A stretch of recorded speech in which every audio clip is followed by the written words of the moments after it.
Սուրբ Էջմիածնում նախորդին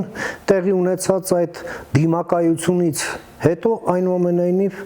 հարցը բաց է մնում, թե ինչ է լինելու դրանից հետո։ Ի վերջո, Գարեգին II կաթողիկոսը համառում է մինչև վերջ ըստ էության ազդակ փոխանցելով բոլորին, որ նա ի հեճուկս բոլոր փաստարկների, իսկ այնուհետև նաև փաստերի, նա մտադիր չէ լքել իր պաշտոնը Սուրբ Գրիգոր Լուսավորչի 1700-ամյա գահը։ Որն է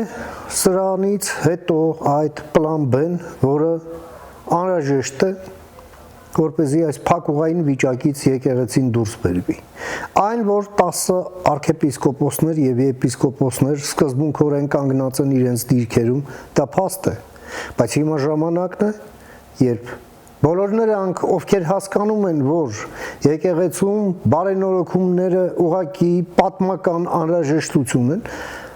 ուղղակի սկսեն ձայն բարձրացնել, թե քահանայած դասը, թե վարդապետները, թե եպիսկոպոսները եւ արքեպիսկոպոսները։ Ի վերջո, այնպես չէ, որ եկեղեցում դրա անհրաժեշտությունը հասկանում են միայն այդ 10 հարգարժան սրբազան հայրերը, իսկ մնացածը։ Եվ այստեղ հստակ ազդակ է պետք նաև պետության կողմից, որ պետությունը թիկունք է կանգնում եւ կանգնելու այդ մարդկանց։ Ի վերջո ովքեր են հակառակ կողմում։ Մի խմբակ, որն էլ պարզվում է նաև եղել է KGB-ի ագենտ։ KGB-ի ագենտի համար Հայաստանում դատ չի հասնում իրավաբանորեն, բայց այդ ամենը